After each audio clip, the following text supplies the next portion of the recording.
Today I'm working with a slatted board from Hobby Lobby. It is 19.5 by 11 inches. I got it at 50% off, so I probably paid about $7.50, $8. I found these table decors. This large one is $1.99. This smaller is 99 cents. This is a 12 count in both packages. I'm going to be using our 1 hour enamel clear, and I'm going to decoupage the lemon pieces down onto the board. Now this is a slatted board. I'm going to show you two different ways that I ended up doing this particular project. You may want to pick a board that does not have the slats. You really can't see them once you place the lemons down anyway. But as I started decoupaging my lemons down, we'll talk about that later. This is kind of something I just want you to keep in mind as we're looking at it right now for later, because I did do two different options. One came out better than the other, and I'll explain why later.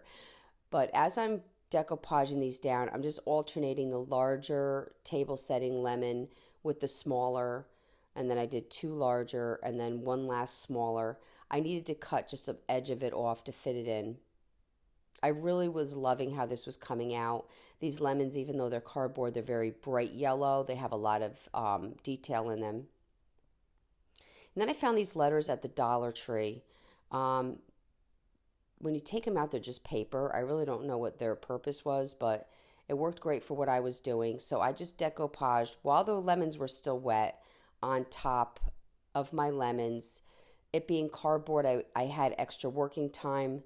You don't want to probably be working on it too long because you don't want to start having the paper fall apart. But I was able to get the word hello across my lemons.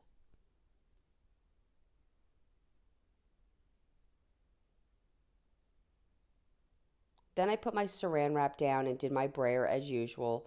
And this is really just to make sure that everything made contact with my board. So when it dried, I had no lifting. And it really did come out really cute. I really, really liked how this came out.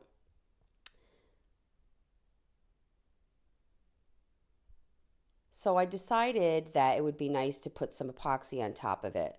And really, that turned out great as well. I had a little staining at the end, and you'll see that in the last picture. But that being said, I'll take you through the process. The We did the part A and the part B of the epoxy. We mixed it for about 3 minutes till it was ready to pour. Really, the moral of the story is if I had a flat board, I would have had no issues. So try to find a board that has no slats if you want to do the epoxy. Sometimes things do things that you don't even think about. And what happened was the epoxy slipped into those little grooves and went behind the cardboard and created the staining. I really don't understand it. But once we poured the epoxy in, we did do the heat gun as usual. And it turned out great until the end. You've seen the staining.